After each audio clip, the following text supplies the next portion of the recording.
మీరు మీ అభిమాన shows and serials TV కన్నా ముందు ఈటీవీ విన్ యాప్ లో చూడండి. Download and subscribe to ETV win app. 99 రూపాయలు మాత్రమే.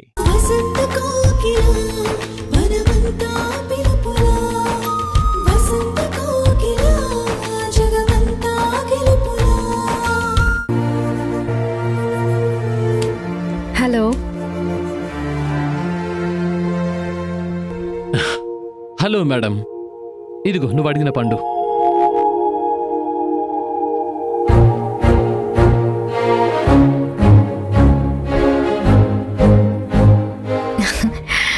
నారింజ పళ్ళు దొరికాయా అండి?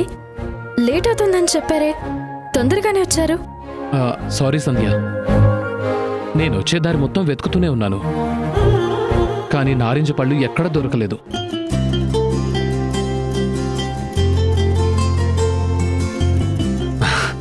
అందుకే కమల పళ్ళు దొరికితే అవి తీసుకొచ్చాను. కమల పండ్లు తీసుకుని వచ్చారా? యా, నాగ్పూర్ కమలాలు చాలా తీయగా ఉంటాయి. ఇదిగో ఒక్కసారి తిన్నావంటే నారింజ పేరే మర్చిపోతావు. నేను చెప్పిందేంటి, మీరు తెచ్చిందేంటి? పైగా అడ్వర్టైజ్మెంట్ ఒకటా? అంటే ఇవి కూడా బాగుంటాయని. అయ్యో మామయ్య, అత్తకిప్పుడు తీయనివి కాదు, పుల్లగా ఏదైనా తినాలనిపిస్తుంది. ఆఫీస్కి వెళ్లే ముందు అంత చెప్పి పంపించినా కూడా అర్థం చేసుకోకపోతే ఎలా? ఆకాశాన్ని తాకే బిల్డింగ్లు కట్టడం కాదు, కట్టుకున్న దాని కోరికలు తీర్చడం కూడా రావాలి.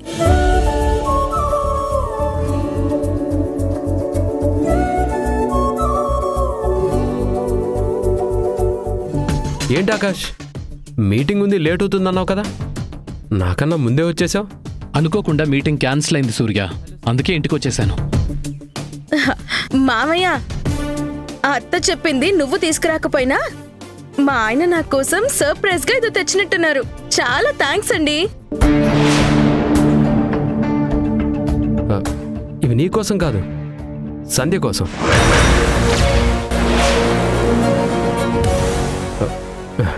ఇదిగో సంధ్య, నువ్వు కోరుకున్న నారింజలు.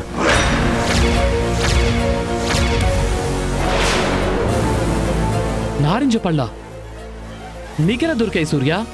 మనసుంటే మార్గం ఉంటుంది బాసు. సిటీలో ఉన్న ఫ్రూట్ మార్కెట్స్ అన్నీ వెతికి సంధ్య కోసం తీసుకొచ్చాను.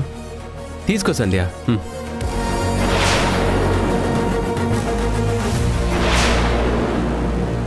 మిమ్మల్ని తీసుకురావద్దని చెప్పాను కదా, మా ఆయన తెస్తారని ఆయనకే చెప్పాను. ఎవరు తీసుకొస్తే ఏంటి సంధ్య? నీకు తినాలనుందని చెప్పావు కదా, తీసుకో. ఏం ఆలోచిస్తున్నావత్తా? మామయ్య చేయలేని పని మా ఆయన చేశారనా? పాపం, ఎంతో కష్టపడి తీసుకొచ్చారు, వద్దనకుండా తీసుకో. మామయ్య కూడా చెప్తున్నాడు కదా. కానీ చాలా విచిత్రంగా ఉందండి, అత్తని ప్రేమించే మామయ్యకి సాధ్యం కానిది మీరు సాధించుకొని వచ్చారు. నిజంగా మీరు గ్రేట్ అండి. ఆకాష్కి మీటింగ్ ఉందని ఫ్రూట్ మార్కెట్కి వెళ్ళలేదు, లేదంటే నాకంటే ముందే సంధ్య కోసం ఖచ్చితంగా తీసుకొని వచ్చేవాడు. ఒక్కటి మాత్రం నిజమండి, ఏవి ఎక్కడ దొరుకుతాయో, దేన్ని ఎలా సాధించాలో మీకు తెలిసినంతగా ఎవ్వరికీ తెలీదు. కావేరి, మా ఇద్దరిలో ఎవరు తెస్తే ఏంటి? సంధ్య కోరిక తీరుతుంది కదా, అదే చాలు. నిజమేలే మామయ్య, అత్త కోరింది తీర్చడానికి నువ్వు, లేదంటే మా ఆయన.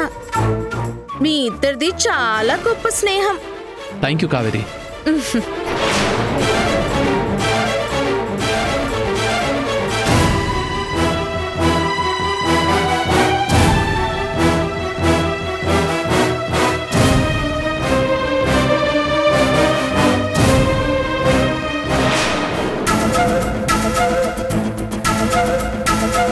కావేరి, వంకర మాటలు తప్ప నీ నోట్లో నుంచి ఒక్క మాట కూడా తిన్నగా రాదా? నా మాటలు మాత్రమే వంకర, కానీ ఇంట్లో కొందరి ప్రవర్తన బుద్ధి కూడా వంకర టెంకర్గానే ఉంది. కావేరి,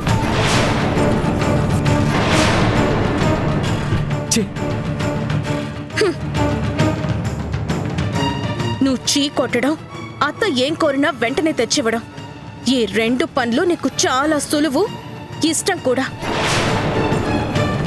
ఏం మనుషులో ఏం పద్ధతిలో ఇలాంటి వాళ్ల మీద నేను చిరాకు పడాలి? చిచ్చి.